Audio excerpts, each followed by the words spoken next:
តាមនោះយើងដើម្បីបញ្ចប់អំណាចប្រជាពួកកុម្មុយនីសកុំឲ្យកាន់តែនៅប្រទេសកម្ពុជាតទៅ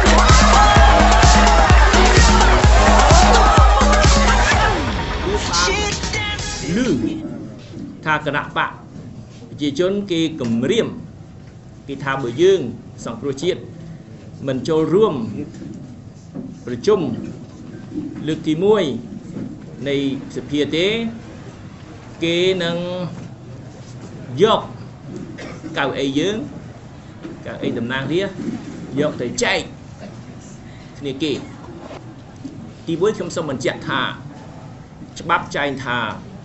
បើគណៈបកណាមួយបោះបង់អាសនៈសភារបស់ខ្លួនបោះបង់ចោលតែយើងសង្គ្រោះជាតិគឺអត់មានបោះបង់ទេដូច្នេះគ្មាននរណាអាចយកកៅអីគណៈបកណាមួយដែលគេអត់បោះបង់សោះយកទៅចែកតែចែកទៅឲ្យគណៈបកណាមួយទៀតនោះទេមិនចូលប្រជុំសភាបើគេនៅតែប្រជុំតែឯងតទៅទៀតគេដំណើរការតទៅទៀតអត់ខ្ចីអើពើទេ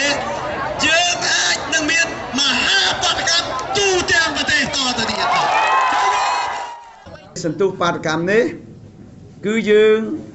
នឹងធ្វើឲ្យធំជាងបាតកម្មមុនតទៅទៀតយោងទី1ដោយយោងថា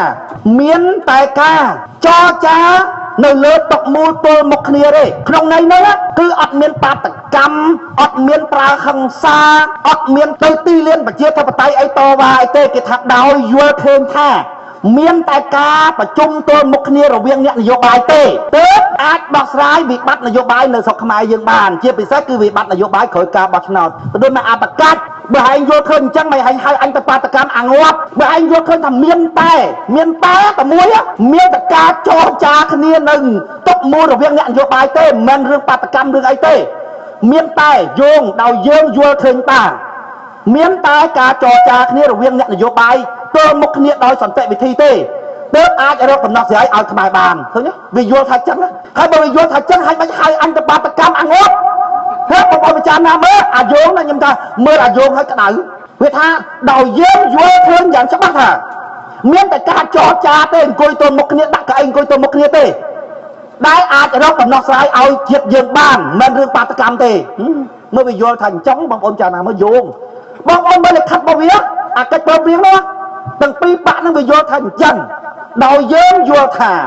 មានតែការអង្គុយទល់មុខគ្នារវាងអ្នកនយោបាយនៅតុចរចាទេទើបអាចរកការដោះស្រាយឲ្យប្រជាប្រដ្ឋខ្មែរបានវាយល់ថាអញ្ចឹងបងប្អូនមើលទាំងពីរបាក់វាយល់ថាអញ្ចឹងហើយវាហៅឯងទៅបាតកម្មអាងាប់ងាប់អត់មកកណោបងប្អូនពិចារណាមើល